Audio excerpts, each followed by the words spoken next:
sé tú mi visión, nada te aparte de mi corazón. De noche y día pienso yo en ti, tu compañía es luz para mí. Sabiduría, sé tú de mi ser, quiero a tu lado mi senda correr, como tu Hijo, oh tenme Señor, siempre morando en un mismo amor.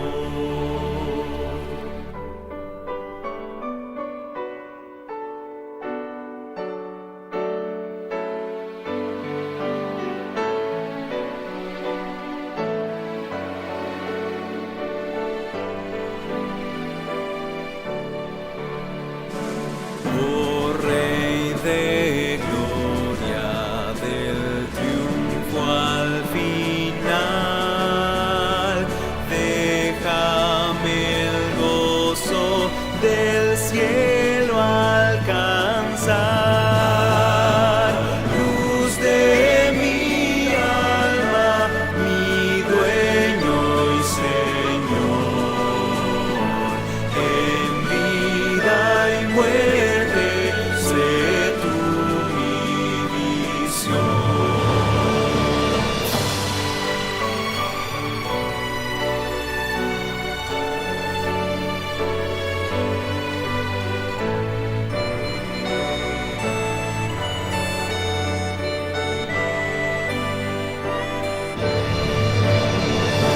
Dios de mi alma, sé tú mi visión,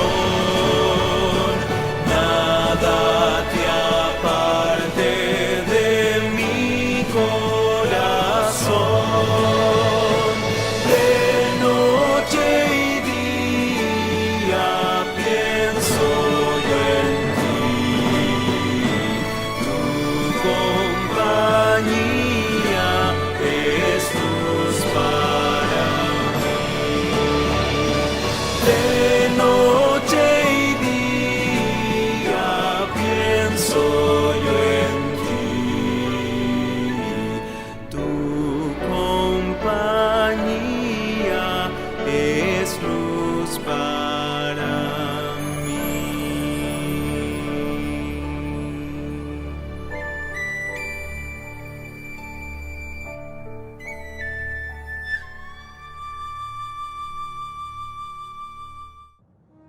Este no es solamente un día más, es un día que se aparta para pensarlo mejor. Cuando todo parece oscuro y sin propósito en medio de la pandemia mundial y otros problemas, nos reunimos virtualmente para oír del amor de Dios. En este medio de comunicación oiremos su palabra y nos renovaremos en fe y la bendición celestial. Le invitamos a hacer de esto una visita al templo virtual. Muy buenas tardes, queridos hermanos. Qué gusto poder saludarlos en el amor del Señor a cada uno de ustedes y poder estar reunidos junto a ustedes para compartir de su palabra, de un mensaje que espero sea de bendición para la vida de cada uno de ustedes. Antes de comenzar, me gustaría poder elevar una oración a nuestro Señor para dejar en sus manos este momento en el cual estaremos reunidos para compartir de su palabra. Amado Señor, queremos darte las gracias por permitirnos primeramente estar reunidos, Señor, por la vida, Señor, por la salud y por este privilegio, Señor, de poder escuchar de tu palabra, Señor, de poder ahondar más en la Escritura, Señor, y de esa manera poder fortalecer nuestra relación hacia ti, Señor, para poder aprender, para poder crecer espiritualmente, Señor, y que esa bendición que tienes preparada para nuestras vidas sea palpable y tangible, Señor, a través de tu palabra, atesorándola, Señor, poniéndola en práctica, Padre amado, y creciendo, que es lo importante, Señor, en este camino, Señor, que paso a paso estamos dando día a día, tomados de tu mano, Señor. Te pido una bendición especial por la vida de cada uno de nuestros hermanos, Señor. Tú les conoces, conoces sus vidas, Señor. Y te pido, Padre amado, que puedas llegar hasta cada uno de ellos, Señor, dándoles paz, Señor, dándoles conocimiento y sabiduría para que en esta tarde puedan recibir este mensaje y sea de bendición para cada uno de ellos. Te lo pido, Señor, en el nombre de Jesús. Amén. Muy bien, hermanos, como le estaba diciendo, hoy vamos a continuar con el libro de Isaías que comenzó nuestro pastor la semana pasada. Y en el día de hoy vamos a estar profundizando en los capítulos 5 al 8 del libro de Isaías. Y para comenzar vamos a hacer una pequeña introducción con respecto a este libro, para poder mencionar que este libro fue escrito en una época que era bastante agitada. El pueblo se había alejado de la religión y se había corrompido. El profeta Isaías en este caso predijo la cautividad babilónica tanto para Israel como para Judá, pero también profetizó el regreso de los exiliados y la venida del Mesías. En los capítulos 9, 11 y 53 se encuentran las dramáticas descripciones de Cristo y de su reinado, escritos más de 500 años antes del tiempo de Cristo. El libro de Isaías es una de las grandes obras maestras del mundo, y podemos calificar este libro como un género literario cronológico poético, profético, histórico. Isaías confrontó la hipocresía de su propia nación, algo que tiene que haber sido muy difícil. Los desafía a cambiar sus caminos, a regresar a Dios y amarlos con todo su corazón y mente. Y este capítulo 5 comienza con la parábola de la viña, la cual nos dice en su primer versículo: ahora cantaré por mi amado el cantar de mi amado a su viña. Tenía mi amado una viña en una ladera fértil. La había cercado y despedregado y plantado de vides escogidas. Había edificado en medio de ella una torre y hecho también en ella un lagar, que diese uvas, y dio uvas silvestres. Ahora pues, vecinos de Jerusalén y varones de Judá, juzgad ahora entre mí y mi viña. ¿Qué más se podía hacer a mi viña que yo no haya hecho en ella? ¿Cómo, esperando yo que diese uvas, ha dado uvas silvestres? ¿O mostraré pues ahora lo que haré yo a mi viña? Le quitaré su vallado, y será consumida, aportillaré su cerca, y será hollada. Haré que quede desierta, no será podada ni cavada, y crecerán el cardo y los espinos, y aún las nubes mandaré que no derramen lluvia sobre ella. Ciertamente la viña de Jehová de los ejércitos es la casa de Israel, y los hombres de Judá planta deliciosa suya es. Esperaba juicio, y aquí vileza, justicia, y aquí clamor. Eso lo vemos en Isaías 5, 1 al 7. La viña en este caso representa la casa de Israel, como lo dice el versículo 7. Así la viña se convierte en una de las dos figuras de la Biblia que han sido tomadas del mundo de la botánica para expresar a toda la nación de Israel. La otra figura, utilizada en las Sagradas Escrituras, es la higuera. Antes de su muerte, el Señor pronunció la parábola de la viña, que obviamente se refería a toda la casa de Israel, como podemos ver en Mateo 21, versículos 33 al 46. En Isaías el profeta anunció el cautiverio inminente del reino del norte bajo el dominio de Asiria, y del cautiverio del reino del sur bajo el dominio de Babilonia. En Mateo, el Señor Jesucristo mostró que Dios había dado a Israel una segunda oportunidad, con el regreso a Jerusalén de los cautivos que habían estado por 70 años en Babilonia. Pero el rechazo del Hijo de Dios daría paso a una dispersión más extensa y grave. En el versículo 1 de este capítulo 5 nos habla de la palabra mi amado, y en ese concepto nos hace referencia al Señor Jesucristo.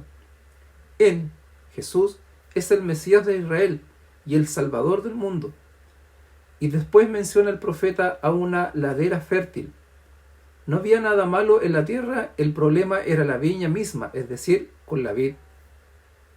El versículo 7 aclararía que la viña era la casa de Israel, concretamente el reino de Judá en este caso. No se refiere a la iglesia o a algún otro grupo, aquí no hay lugar para otra suposición o conjetura. El versículo 2 en este caso nos habla cómo Dios tomó a la nación de Israel, liberándolos de la esclavitud en Egipto y los colocó en la tierra prometida. Él esperó que los israelitas produjeran frutos de justicia y les exigió que honraran y trajeran gloria a su nombre. Pero ellos lamentablemente fracasaron vergonzosamente, tal como nos dice el versículo 3. Ahora pues, vecinos de Jerusalén y varones de Judá, juzgad entre mí y mi viña. Dios le estaba pidiendo a esta gente que juzgara, que comparara la diferencia que hay entre Dios y la nación de Israel. Dios declaró que por su parte había hecho prohibiciones para que ellos produjeran frutos de justicia. Y bajo esas circunstancias, el fracaso de los israelitas se convirtió en un hecho muy grave. ¿Qué más podía hacer a mi viña que yo no haya hecho en ella? ¿Cómo esperando que yo diera uvas buenas ha dado uvas silvestres, dice su palabra? Junto a esto, esta parábola nos entrega un mensaje de predicción clara de los próximos cautiverios de ambos reinos. Por unos 500 años, Dios había mantenido a las grandes naciones del mundo fuera de su alcance, que era el puente, en este caso de Palestina, que era el puente entre 3 continentes. Es así como si hubiera puesto una muralla alrededor de los israelitas. Dios no permitió que nadie les causara daño, aunque muchas veces Él pudo haberlos juzgado. Pero Dios dijo: vosotros sois mi viña, os he protegido, pero ahora estoy derribando la muralla. Y así fue que primero Siria, luego Asiria y después Babilonia entraron masivamente en la tierra de Israel y la dejaron totalmente devastada. Y a pesar de todo lo que se ha hecho en esa tierra en la actualidad es un lugar que tiene un aspecto de desolación. Dios la había juzgado. Os mostraré pues ahora lo que haré yo a mi viña. Le quitaré su vallado y será consumida. Derribaré su cerca y será pisoteada. Haré que quede desierta, no será podada ni cavada. Y crecerán el cardo y los espinos, y aún las nubes mandaré que no derramen lluvia sobre ella. Y aún las nubes mandaré que no derrame lluvia sobre ella. Por más de 1000 años las lluvias tempranas y las tardías no cayeron. Por tal motivo la tierra está tan desolada en la actualidad. Creemos que las lluvias tempranas han comenzado, pero no en este caso las lluvias tardías. Veamos ahora lo que nos dice el versículo 7. Dice así: ciertamente la viña del Señor de los ejércitos es la casa de Israel, y los hombres de Judá, planta deliciosa suya. Esperaba juicio y hubo vileza, justicia, y en este caso, ¿qué es lo que hubo? Clamor. No es necesario adivinar de quién estaba hablando el profeta en este caso, ¿cierto? La viña se refería a toda la nación de Israel, y este versículo lo especifica con total claridad. En esa viña, Dios, como dice este versículo, esperaba juicio y hubo vileza, esperaba justicia y hubo clamor. En este mismo capítulo encontramos una lista de 6 lamentos que lleva por título Ayes sobre los malvados. Cada uno de estos 6 lamentos nos habla de cierto pecado por el cual Dios estaba juzgando, en este caso a la nación de Israel. Leamos lo que nos dice el versículo 8. Ay de los que juntan casa a casa y añaden campo a campo hasta ocuparlo todo. ¿Habitaréis vosotros solos en medio de la tierra? Este fue el primer pecado de Israel, la codicia. En Colosenses 3:5 se nos dijo que la codicia es idolatría derechamente. Son los grandes negocios que tratan de acumular más y más riqueza a costa del pequeño comerciante. Eso es lo que ocurrió en Israel en este caso. Así fue como el pequeño comerciante fue desapareciendo paulatinamente. Esta modalidad se siguió para que se pudieran acumular grandes fortunas. La única excusa que uno puede dar para tal expansión es la codicia insaciable por obtener más propiedades y posesiones. Y Dios claramente, ante este motivo, lo juzgaría. En los tiempos de Isaías, la gente se dedicaba a la agricultura. Formaban grandes corporaciones, grandes complejos, y esto no lo hacían para beneficiar al pequeño comerciante, sino que muy por el contrario para acumular riquezas.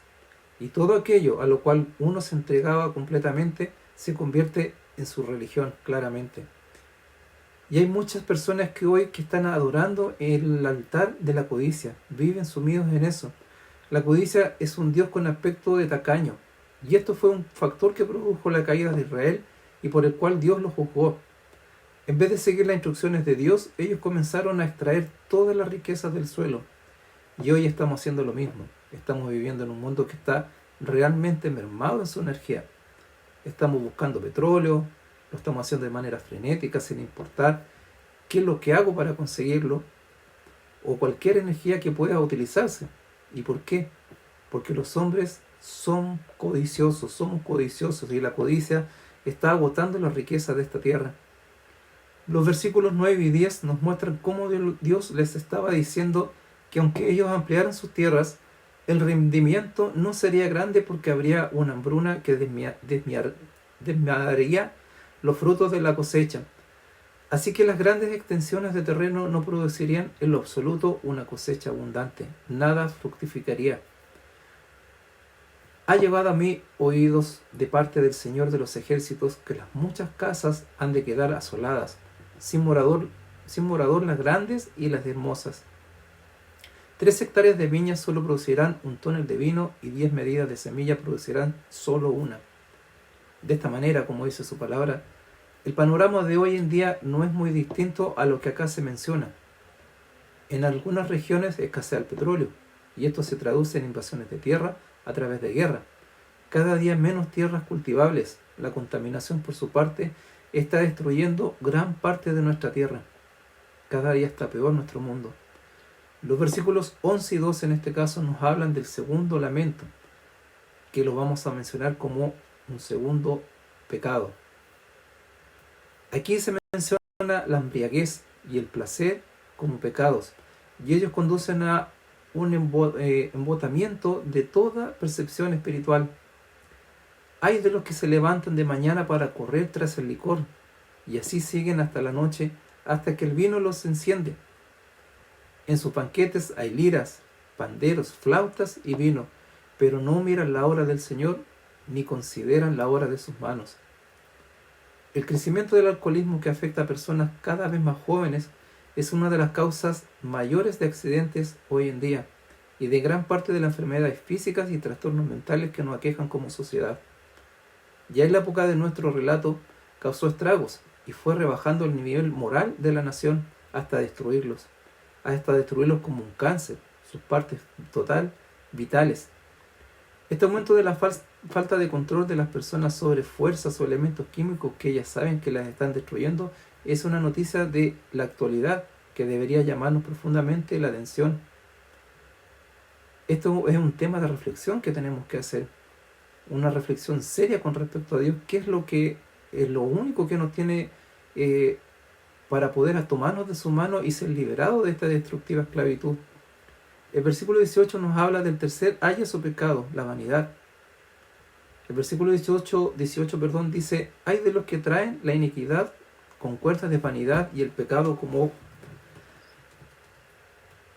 el pecado. El versículo 20 nos habla del cuarto ayes o pecado. Hay de los que a lo malo dicen bueno y a lo bueno malo, que hacen de la luz las tinieblas y de las tinieblas la luz, que ponen lo amargo por dulce y lo dulce por amargo. Lo que estamos viviendo hoy en día, lo bueno es malo y lo malo es bueno. El versículo 21 nos habla del quinto ayes o pecado.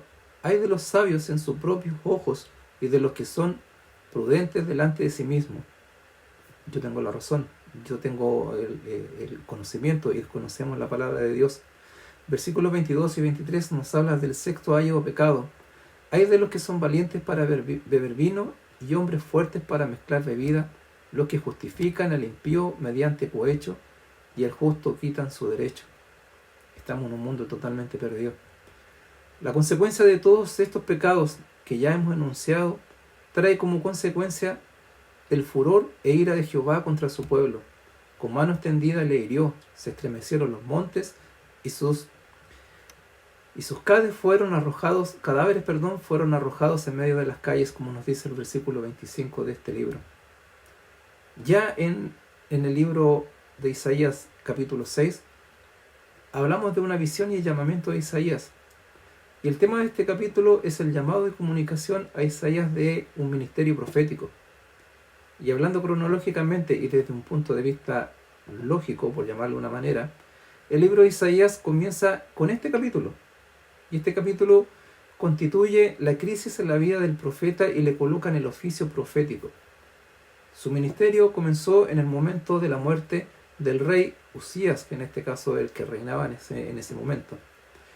En los versículos 1 al 4 tenemos el tiempo, lugar, persona, gloria y santidad del Señor en la visión vista por Isaías. Ahora observemos el tiempo, el lugar y la persona. Leamos el versículo 1 y de este sexto capítulo, perdón. El año que murió el rey Usías, vi yo al Señor sentado sobre su trono alto y sublime, y la orla de su manto llenaba el templo. Isaías comenzó este capítulo con una nota triste, llevándonos al funeral del rey Usías. Usías había sido un buen rey y acababa de morir. En realidad, hay muchas personas que opinan que Usías fue el último gran rey del reino del sur, es decir, del reino de Judá, y que después de su muerte ya no se podría ver más la gloria del Señor. Y podemos creer que pudo haber sido cierto de alguna manera. Usías había logrado dominar a los filisteos, a los árabes y a los amonitas. Él había gobernado la nación por 52 años y su nación había sido bendecida por Dios desde un punto de vista material durante este periodo, de acuerdo con la promesa que el mismo Dios había hecho. Y de esta manera, al ponernos en ese contexto, Isaías debió pensar en lo siguiente. Bueno, el buen rey Usías ha muerto y ahora todo se va a desmoronar. Israel en este caso será llevado en cautiverio, se acabará la prosperidad y llegará un periodo de depresión y después vendría el hambre. Y con esta inquietud en su mente Isaías hizo lo que cada persona debiera hacer. Fue al templo, fue al lugar apropiado, al lugar donde podría tener un encuentro con Dios. Y en este momento, en este caso, ante esta situación, en el templo de Dios, Isaías descubrió que el verdadero rey de la nación no estaba muerto. Y dijo, vi yo al Señor sentado sobre su trono alto y sublime, y a la orla de su manto llenando el templo. O sea que Dios estaba en su trono. Isaías ya nos había dicho que no depositáramos la confianza en el hombre, cuyo aliento está en su nariz. Como parte del mecanismo de la respiración, cuando el hombre expira, no sabe con seguridad si podrá volver a inhalar otra vez. Puede tener un ataque al corazón y morir, en este caso, así de rápido. Así que no podemos poner nuestra confianza en el ser humano. Es muy fácil caer en eso. Era evidente que el trono en ese día tenía un aspecto desolado, sombrío, pero detrás del trono terrenal se encontraba el trono celestial, e Isaías vio al Señor sentado en ese trono alto y sublime. Las condiciones actuales del mundo claramente son malas, y es evidente que el deterioro de la calidad de vida en las ciudades es grande en nuestra tierra, en nuestro mundo, en nuestra actualidad. Pero debemos recordar que el Señor Jesucristo dijo que la situación iría empeorando. Él dijo que la cizaña iba a ser sembrada entre el trigo y Él iba a permitir que ambas, la cizaña y el trigo, crecieran juntas. Nuestra tarea hoy es la de sembrar la palabra de Dios. Y sabemos que la palabra va a producir una cosecha que hoy está creciendo. No hay ninguna duda en cuanto a eso. Cuando Isaías fue al templo, descubrió que el Señor aún estaba sobre su trono, estaba ahí. Vi al Señor sentado sobre su trono alto y sublime, y la orla de su manto llenaba el templo. Y esta es la segunda cosa que necesitamos descubrir acerca de Dios. Dios está en una posición elevada, en una posición que es excelsa y no contemporizará ni llegará a compromiso con el pecado.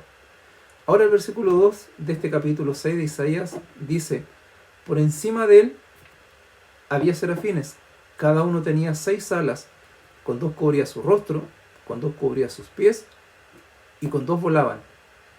Los serafines son ángeles que se encuentran alrededor del trono de Dios. Esta es una de las pocas menciones de la Biblia a estas inteligencias creadas. De ellas prácticamente no sabemos nada. Seraf significa quemar, abrazar. Serafines podría venir a ser algo así como traducido como los que arden. Aparentemente están en contraste con los querubines. Los serafines descubren el pecado y los querubines protegen la santidad de Dios. La palabra seraf nunca aparece relacionada con las ofrendas del incienso aromático ni con los holocaustos del olor grato, aquellas ofrendas que hablaban de la persona de Cristo.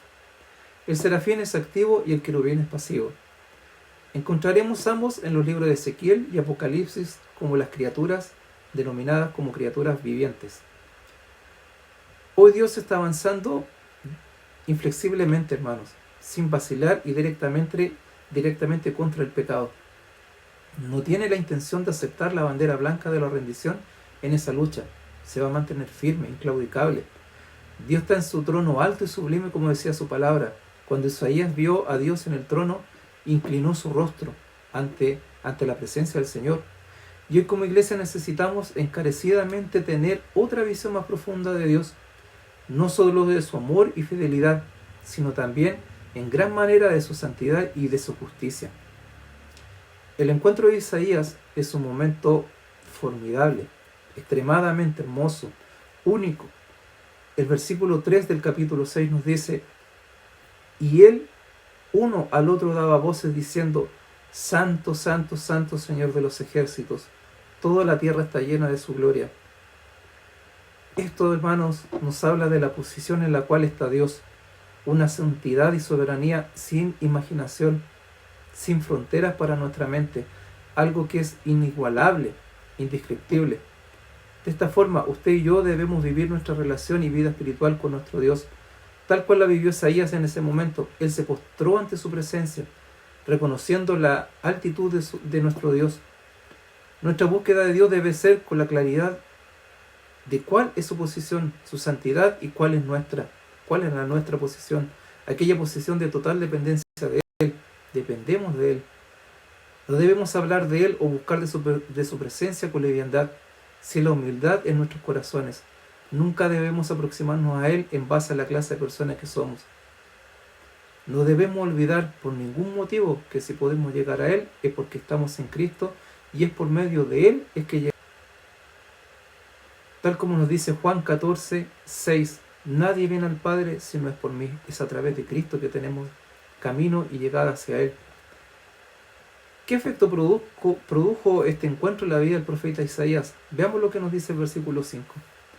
Entonces dije: ay de mí que soy muerto, porque siendo hombre inmundo de labios y habitando en medio del pueblo que tiene labios inmundos, han visto mis ojos al Rey, el Señor de los ejércitos. Isaías ya era un hombre de Dios antes de haber tenido esta experiencia, pero aún tuvo un efecto tremendo sobre él en ese momento, en ese encuentro. La reacción de Isaías a semejante visión fue revolucionaria. Se vio tal y realmente como era en la presencia de Dios, como una persona inacabada, como una obra sin terminar aún. La visión le reveló su condición. Cuando pudo contemplar a Dios, pudo verse a sí mismo en este caso. El problema que muchos de nosotros tenemos hoy en día es que no vivimos a la luz de la palabra de Dios. Si lo hiciéramos, nos veríamos a nosotros mismos en nuestra verdadera condición, esa condición de pecadores, esa condición de que necesitamos de Dios. Esta misma experiencia la vivió Job, en donde su reacción fue decir: me aborrezco de mí mismo.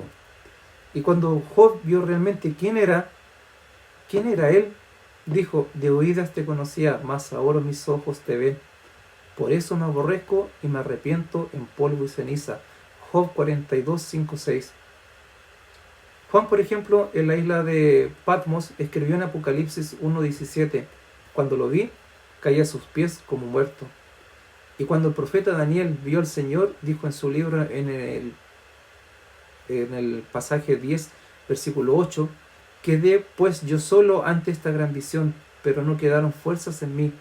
Antes bien, mis fuerzas se cambiaron en desfallecimiento, pues me abandonaron totalmente.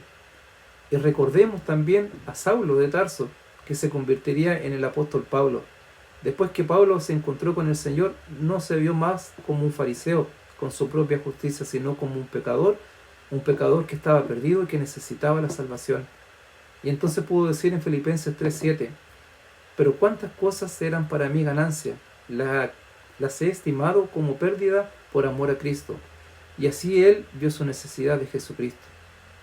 Isaías dijo aquí que él se sentía como un hombre muerto, y en el Nuevo Testamento hubo un hombre que también se sentía inacabado, como una obra sin terminar.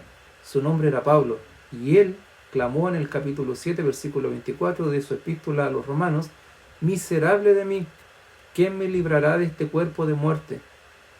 Cuando Pablo pronunció estas palabras, no era un pecador perdido, sino un santo de Dios, imagínense, aprendiendo la lección de Dios, pues, que necesita vivir controlado por el Espíritu, porque no podía vivir para Dios por sí mismo, es decir, por sus propias fuerzas. Hermanos, el vivir para Dios solo puede ser logrado por medio de la gracia divina. La responsabilidad del hombre en este caso es confesar su pecaminosidad e incapacidad para agradar a Dios. Y por lo tanto, de esta manera necesitamos tener la rendición de Cristo aplicada a nuestras vidas una y otra vez, de manera sucesiva a lo largo de nuestras vidas. El apóstol Pablo lo expresó cuando le escribió a ese joven predicador Timoteo en su segunda epístola a Timoteo, en el capítulo 2, versículo 21, donde le dijo: así que si alguno se limpia de estas cosas, será instrumento para honra, santificado, útil al Señor, y dispuesto para toda buena obra.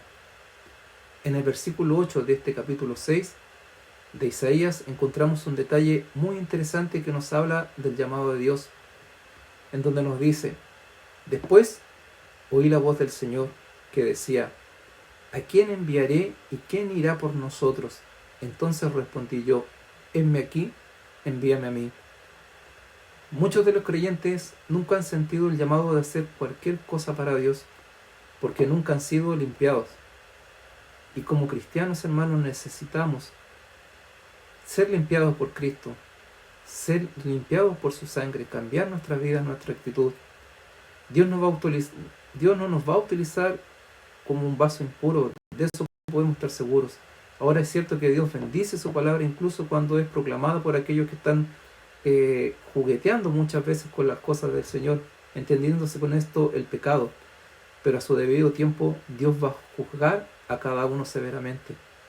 El versículo 9 y 10 nos habla de la misión que recibió Isaías y dijo: anda y dile a este pueblo: oíd bien y no entendáis, ved, por cierto, pero no comprendáis.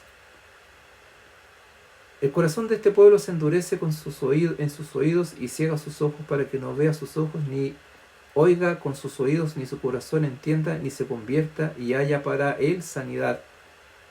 La tarea de Isaías en este caso era comunicar al pueblo el mensaje de la luz. La luz simplemente revela la ceguera de la gente cuando está en las tinieblas. En la oscuridad las personas no saben si están ciegas o no.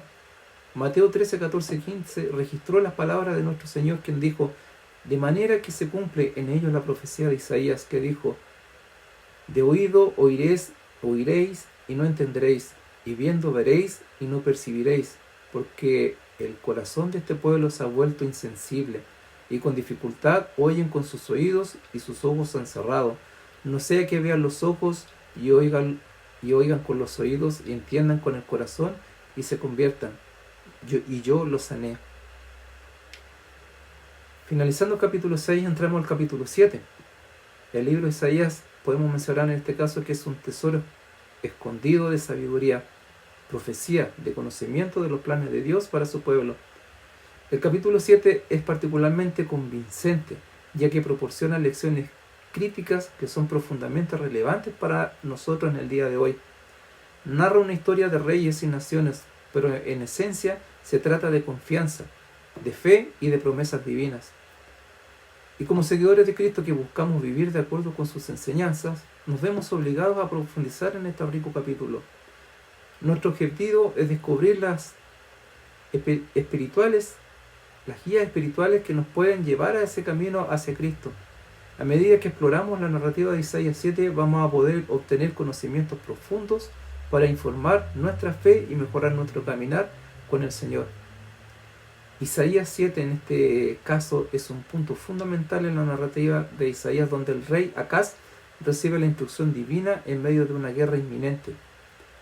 Comprender este capítulo requiere una mirada de cerca al contexto histórico y geopolítico que influyó en las interacciones y mensajes que allí se contienen. En este caso, en el reinado de Acaz, los reinos de Israel y Siria intentaron frustrar la creciente amenaza del imperio asirio, presionando a Judá para que se aliara a ellos. Acaz, azotado por el miedo, consideró buscar ayuda en Asiria, lo que lo llevó por un camino que lo alejaba de la confianza de Dios. Esta situación se escribe de manera clara en Isaías 7:2.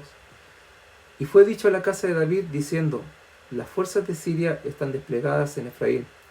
Entonces su corazón y el corazón de su pueblo se conmovieron como los árboles del bosque se mueven con el viento. Y en medio de esta desesperación de Acaz, el Señor envió a Isaías para darle un mensaje de esperanza y advertencia. Isaías, acompañado por su hijo, cuyo nombre significa proféticamente un remanente regresará, se le ordenó tranquilizar al temible rey. En el versículo 4 son un llamado directo a confiar en el Señor. Nos dice: estad atento y callad, y no temáis ni desmayéis por estos dos cabos litisoniantes, por el ardor de la ira de Resín, de Siria y del hijo de Remalías. Este poderoso mensaje acá es válido para nosotros hoy también, hermanos. No importa las pruebas o las tribulaciones que enfrentemos, estamos llamados como hijos de Dios a confiar en el Señor y no ser pusilánimes, a no bajar nuestros brazos. Sin embargo, el mensaje de Dios no se trataba en este caso solamente de confianza. También llamó al arrepentimiento. En el versículo 9, el Señor declara una consecuencia poderosa y clara. Si no creéis, ciertamente no seréis establecidos. Dios deseaba que Acaz volviera a Él, confiara plenamente en Él y se abstuviera de buscar ayuda de los asirios. Al hacerlo de esta manera, Dios buscó atraer a Acaz y Judá nuevamente a la obediencia y a la fidelidad. Podría decirse que el aspecto más conocido de Isaías 7 es la profecía del nacimiento virginal en el versículo 14. Por tanto, el Señor mismo os dará una señal. He aquí la Virgen concebirá y dará a luz un hijo, y llamará por su nombre Emmanuel. Esta profecía es inmensamente significativa para nosotros como cristianos, ya que se cumple en el nacimiento de nuestro Salvador Jesucristo. En medio del miedo y las dudas de Acaz, Dios prometió una señal, una promesa que se extendía más allá de las preocupaciones geopolíticas inmediatas de Judá. Esta promesa profética apuntaba a un tiempo en el que Dios tomaría la forma de hombre, en este caso de Jesús, o Emmanuel, que significa Dios con nosotros.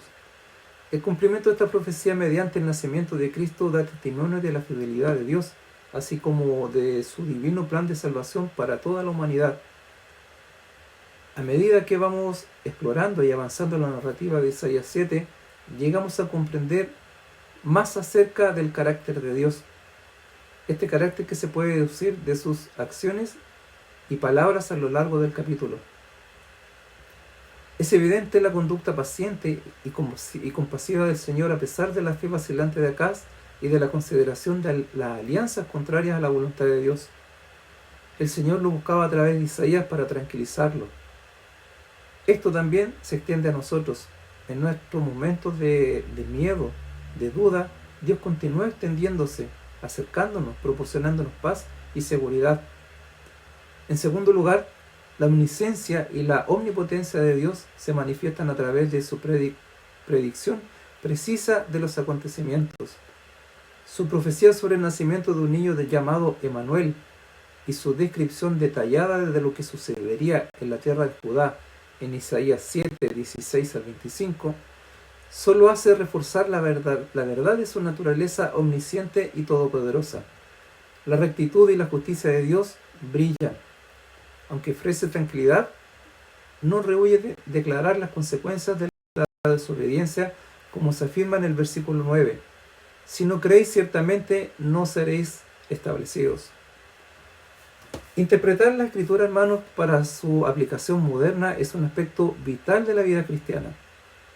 Al aplicar en este caso la enseñanza de Isaías 7 a nuestro contexto contemporáneo, descubrimos una gran cantidad de ideas relevantes. Para empezar, Isaías 7 nos recuerda el valor de la fe y la confianza en Dios durante tiempos difíciles. Así como se alentó a Acaz a temer a las amenazas de Siria e Israel, nosotros también debemos apoyarnos en nuestra fe y confiar en Dios. Confiar en Dios como en medio de los desafíos de nuestra vida. Esto se enfatiza en el versículo 4, donde Dios le ordena a Acaz que mantenga la calma y no tenga miedo. Además, el capítulo subraya la necesidad de obediencia a las instrucciones de Dios. La tentación de Acaz de buscar ayuda de los asirios en lugar de confiar en la protección de Dios sirve como un recordatorio de no abandonar la confianza y la guía que tenemos en Dios, especialmente cuando nos enfrentamos a situaciones que son desalentadoras, ante una enfermedad, ante una mala noticia. La Escritura nos advierte claramente que no antepongamos nuestra fe en la ayuda humana a la intervención divina. Son totalmente caminos distintos. Uno nos aparta de Dios claramente. Finalmente, la profecía de Manuel ofrece un mensaje de esperanza para todos los creyentes. Esta profecía nos asegura que Dios está con nosotros brindándonos esperanza. Nos brinda consuelos en tiempos difíciles a través de Cristo. Somos testigos del cumplimiento de esta profecía, reforzando nuestra fe en las promesas de Dios y su plan de salvación. En conclusión, hermanos, este capítulo 7 de Isaías sirve como una profunda guía espiritual, ofreciendo lecciones vitales sobre la fe, la confianza, el arrepentimiento y la impecabilidad de las promesas de Dios. A medida que avanzamos por esta vida, es vital que prestemos atención a estas lecciones y las apliquemos a nuestro caminar diario con Dios. Esta exploración de Isaías 7 ofrece mucho para reflexionar, mucho para analizar. Nos recuerda nuestra necesidad de confiar en Dios, de prestar atención a sus llamados, a ese llamado al arrepentimiento y confiar en sus promesas divinas. Nos enseña acerca de las profundidades del carácter de Dios y nos asegura su fidelidad, que es inquebrantable ante cualquier evento. Ya para finalizar, en el capítulo 8 de Isaías, pronuncia un mensaje de advertencia y esperanza. Este mensaje de advertencia y esperanza durante una época de incertidumbre y de miedos. Dios le dice a Isaías que no tema lo que teme el pueblo, sino que tema a Dios y confíe en Él. Isaías también profetiza que Dios será un santuario para aquellos que confíen en Él, pero una piedra de tropiezo y una roca de caída para los que lo acechen y lo rechacen. Este pasaje es muy relevante para nosotros en el día de hoy. En medio de un mundo lleno de incertidumbre y de temor, Dios nos llama a confiar en Él y a no poner nuestra fe en las cosas del mundo. Él es nuestro refugio y nuestra fortaleza. Para que podamos analizar este capítulo 8, vamos a dividir este capítulo en 3 secciones. La primera la vamos a denominar en exhortaciones y advertencias, que iría del versículo 1 al versículo 8. La segunda en consumen a Dios, desde el versículo 9 al 16. Y la tercera en aflicciones a los idólatras, desde el versículo 17 y el 22. En Isaías 8, 1 al 8, el profeta debe escribir en un rollo grande o en una tablilla de metal palabras que significan apresure la velocidad, apresura a la presa, señalando lo que el ejército asirio debe venir con rapidez y hacer un gran despojo. Muy pronto las riquezas de Damasco y de Samaria, ciudades entonces seguras y formidables, serán quitadas por el rey de Asiria. El profeta suplica al Mesías prometido que debería aparecer en esa tierra en el cumplimiento del tiempo y por lo tanto, como Dios lo preservaría mientras tanto. Como un arroyo suave es un emblema apto de un gobierno suave, un torrente desbordante representa un conquistador y un tirano. El éxito invasor también fue descrito por un ave de rapiña, extendiendo sus alas sobre toda la tierra. Aquellos que rechazan a Cristo encontrarán lo que llaman libertad, lo que llaman libertad es la esclavitud más baja, pero ningún enemigo arrancará al creyente de la mano de Manuel, en este caso de Cristo, ni lo privará de su herencia celestial. En Isaías 8, del 9 al 16, el profeta desafía a los enemigos de los judíos. Sus esfuerzos serían vanos y ellos mismos se harían pedazos. Nos preocupa en estos tiempos de problemas velar contra todos los temores que nos ponen en un rumbo que es torcido por nuestras propias inseguridades. El temor creyente de Dios persevera el temor inquietante del hombre. Si pensáramos correctamente con la grandeza y la gloria de Dios, deberíamos ver restringido todo el poder de nuestros enemigos. Él es nuestro Salvador y nuestra roca fuerte. El Señor, que será un santuario para quienes confíen en Él, será una piedra de tropiezo y una roca de ofensa para quienes hagan de la criatura su miedo y su esperanza. Si las cosas de Dios nos ofenden, nos desecharán. El apóstol cita esto en cuanto a todos los que persistieron en la incredulidad del Evangelio de Cristo en 1 Pedro 2:8. El crucificado Manuel, que fue y es una piedra de tropiezo y una roca ofensiva para los judíos incrédulos, no lo es menos para mí lo de los llamados cristianos. La predicación de la cruz es necedad en su estima. Sus doctrinas y sus preceptos los ofenden. Isaías 8:17 al 22, el profeta previó que el Señor escondería su rostro, pero buscaría su regreso a favor de ellos nuevamente. Aunque no son signos milagrosos, los hombres de los niños eran memoriales de Dios, adecuados para llamar la atención. Los judíos incrédulos eran propensos a buscar consejos en dificultades, y se acercaban a adivinos de diferentes descripciones, a cuyas ceremonias tontas y pecaminosas se alude. ¿Sabríamos cómo poder buscar a nuestro Dios y llegar al conocimiento de su mente? A la ley y el testimonio, porque allí verás lo que es bueno y lo que el Señor requiere. Debemos hablar de las cosas de Dios en las palabras que enseña el Espíritu Santo y ser gobernados por ellas totalmente. Para aquellos que buscan espíritus familiares y no consideran la ley y el testimonio de Dios, habrá horror y miseria. Todos aquellos que buscan la brujería, los que se alejan de Dios, se apartan de todo bien, porque la inquietud es un pecado que es su propio castigo. Se desesperarán y no verán alivio cuando maldigan a Dios, y sus miedos representarán cada cosa como espantosa. Aquellos que cierran los ojos a la luz de la palabra de Dios serán justamente dejados en la oscuridad. Todas las miserias que alguna vez se sintieron o presenciaron en la tierra son como nada, en comparación con lo que abrumará a aquellos que dejan la palabra de Cristo para seguir las ilusiones. En resumen, ¿cómo podemos aplicar el mensaje de Isaías 8 en nuestra vida diaria? Primero, debemos reconocer que Dios es nuestro refugio y fortaleza. Podemos confiar en Él en medio de cualquier situación. Segundo, debemos temer a Dios más que cualquier otra cosa.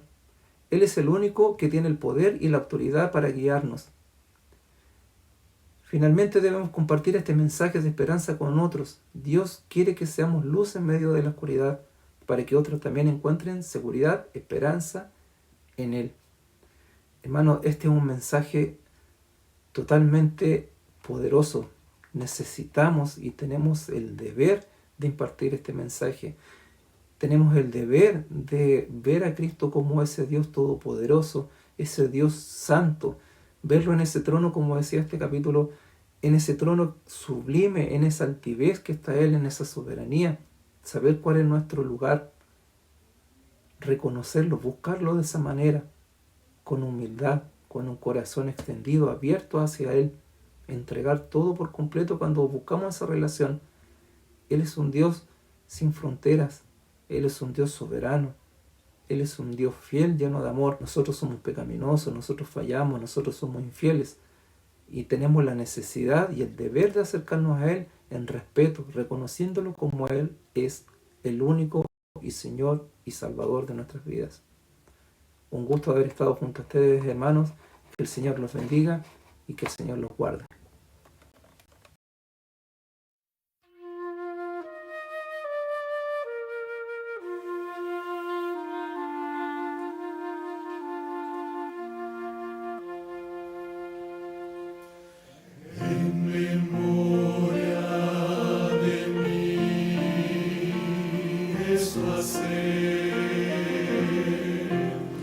Es mi cuerpo comer.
en memoria